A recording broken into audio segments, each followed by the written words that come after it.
सबसे पहले दोस्तों ये होता है कि एक्सेप्शन जो है हमारे प्रोग्राम में एक बहुत ही इम्पोर्टेंट रोल अदा करता है। क्योंकि जैसे अगर आपके प्रोग्राम में कोई एक्सेप्शन हैंडलिंग नहीं लगा हुआ है तो आपका प्रोग्राम अनएक्सपेक्टेड तौर पे अनएक्सपेक्टेडली टर्मिनेट हो सकता है और वहां से हम लोग फिर से रिवर्स नहीं आ सकते। और यहाँ पे जो होता है जब हम अपने प्रोग्राम के किसी भी तरह के एरर्स को या फिर किसी तरह के ग्लिच को अगर हम जब हैंडल करते हैं तो यहाँ से हम लोग बैक भी आते हैं, मतलब रिवर्स आना यहाँ से पॉसिबल है। अदरवाइज जो एरर होता है उसमें हमारा प्रोग्राम टर्मिनेट हो जाता है। तो चलिए यहाँ पर हम लोग यूजर डिफाइंड एक्सेप्शन किस तरह से बनाते हैं ये देखेंगे। सबसे पहले बेसिक लेआउट जो है हमारा, मैंने एक क्लास बनाया है, उसके अंदर पब्लिक स्टैटिक वॉइड मेन नाम का फंक्शन बना रखा है। उसके बाद हमारे पास क्या होगा, मैं यहाँ पर एक्चुअली करने क्या वाला हूँ, मैं यहाँ पर एलिजिबिलिटी फॉर वोट को चेक करने वाला हूँ। तो यहाँ पर मैं एक और भी फंक्शन बनाऊंगा, public static void and age. ठीक है, ये हमारा एक फंक्शन हो गया। एक बार मैं स्क्रीन को थोड़ा जूम आउट करता हूँ। ये हो गया हमारा एज। अब मैं इसके अंदर सिंपल कंडीशन लगाऊंगा, जैसे इफ एज लेस ग्रेटर यहाँ से लेस देन 18, देन हमें क्या करना है, एक एक्सेप्शन थ्रो करवाना है। अब ये थ्रो कीवर्ड के थ्रू हम लोग यहाँ से एक्सेप्शन बना रहे हैं, user defined exception. Throw keyword का यूज करके और न्यू ऑब्जेक्ट बनाएंगे और उस ऑब्जेक्ट का नाम होगा invalid age, valid age exception. ये हमारा हो गया नया यूजर डिफाइंड एक्सेप्शन। और इसके अंदर हम एक मैसेज भी लिख सकते हैं कि यू कांट वोट। ओके, हमने यहाँ से लिख लिया यू कांट वोट। बट ये एरर क्यों आ रहा है? पहला एरर तो ये आ रहा है कि हमारे पास ये एज हमारे फंक्शन को पता नहीं है जो हम लोग यूज कर रहे हैं। तो मैं यहाँ पर एक एज ले लेता हूँ वेरिएबल एज ए पैरामीटर। तो मैंने यहाँ पर ले लिया और ये आप देख सकते हो यहाँ से स्टैटिक का स्पेलिंग से ठीक है। अब ये हो गया हमारा इस तरह से। अब ये थ्रो न्यू अभी तक एरर आ रहा है, आगे चल के हमारा एरर ठीक हो जाएगा। तो हम लोग यहाँ तक तो इसको बना लिए। अब इस फंक्शन में यहाँ पर एज के आगे हमें एक और भी कीवर्ड का यूज करना होता है, थ्रोज। और थ्रोज का यूज करके मैं क्या करूंगा, इनवैलिड, यहाँ से इसको कॉपी पेस्ट करते हैं, copy and paste. Okay, invalid age exception कर लिया। उसके बाद यहाँ पर मैं एक एल्स कंडीशन लगाऊंगा कि अगर एज जो है हमारा 18 प्लस है, एल्स एक यहाँ से हमारे पास system dot out system dot out dot println आना चाहिए, यू कैन।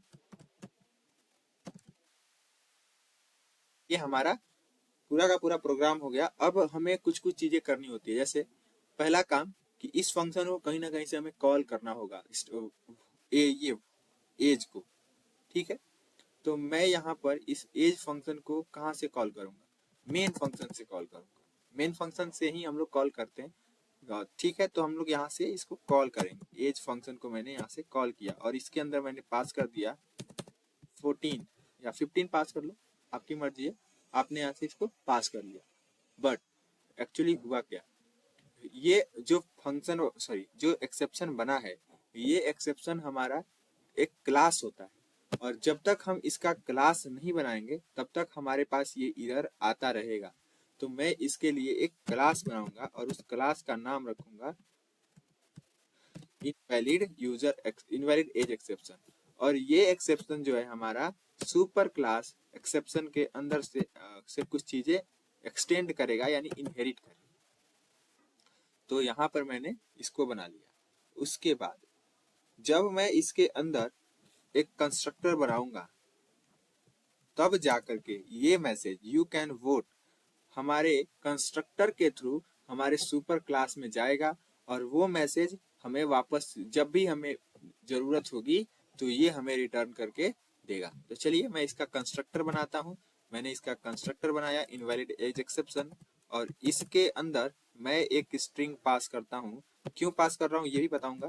स्ट्रिंग, और इसका नाम मैं रख लेता हूँ मैसेज।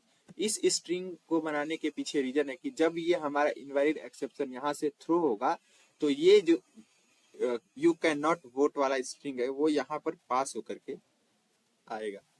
फिर मैं यहाँ से इसको प्रिंट करवाता हूँ, तो system dot out dot println, और मैं यहाँ पर प्रिंट करवा लेता हूँ MSG यानी मैसेज। ठीक है, अभी तक का ठीक चला। अब हमारे पास यहाँ पे कुछ प्रॉब्लम आ रही है। प्रॉब्लम इसलिए आ रही है क्योंकि ये सेक्शन जो है ये क्रिटिकल सेक्शन बन चुका है। तो क्रिटिकल सेक्शन हमेशा ट्राई ब्लॉक के अंदर होता है।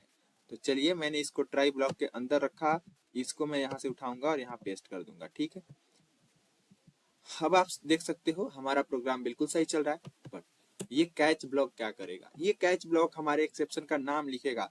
यानी इसको प्रिंट करवाने के लिए हमें system dot out dot println, okay मैं यहाँ से लिख लेता हूँ प्रिंट एलन, और इसके अंदर मैं इसका नाम यानी कि ये ई को प्रिंट करवा लेता हूँ। अब आप देख सकते हो हमारा प्रोग्राम बनके रेडी है।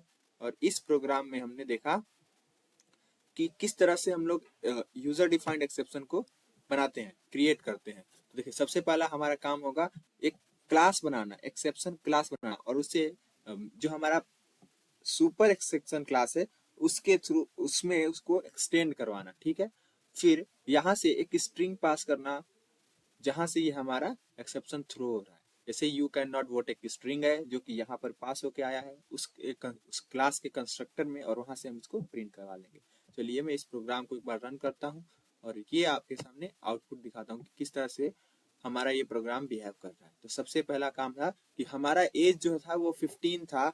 तो सबसे पहला क्या आया, you can not vote, and then आया इनवैलिड एज एक्सेप्शन। क्यों आया, दो लाइन क्यों आया ये भी हम लोग देखते हैं। सबसे पहला लाइन आया मैसेज, मतलब मैसेज ये वाला था यू कैन नॉट वोट, जो कि हमने यहाँ से स्ट्रिंग में पास किया था, तो यहाँ पर आ गया। और उसके बाद इनवैलिड एज एक्सेप्शन क्यों आया, क्योंकि जब हमने यहाँ पर पब्लिक वाइड मेन जो हमने हमारा मेन फंक्शन है उसको रन करवाया था, तो यहाँ भी हमने ई को प्रिंट करवाया था, तो उस एक्सेप्शन का नाम भी लिख के आ रहा है। एक बार हम लोग एज को चेंज करते हैं।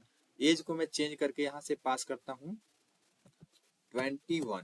ठीक है, इस बार हमारा प्रोग्राम जो है हमें क्या रिटर्न करना चाहिए, इस बार रिटर्न करना चाहिए यू कैन वोट। देखते हैं इसके आउटपुट को। तो सबसे पहला काम हमने प्रोग्राम को रन किया, देखो आपके सामने है आउटपुट स्क्रीन पर यू कैन वोट। तो इस तरह से हमने एक्सेप्शन को जनरेट किया, उसका आउटपुट देखा और सारी की सारी चीजें समझ ली। तो चलिए आज की वीडियो में बस इतना ही। अगर आपको हमारा वीडियो अच्छा लगता है तो हमारे चैनल को लाइक करें, शेयर करें और सब्सक्राइब करें। सब्सक्राइब करना बहुत जरूरी है क्योंकि सब्सक्राइबर के बिना मजा नहीं आ रहा है। तो आपसे रिक्वेस्ट है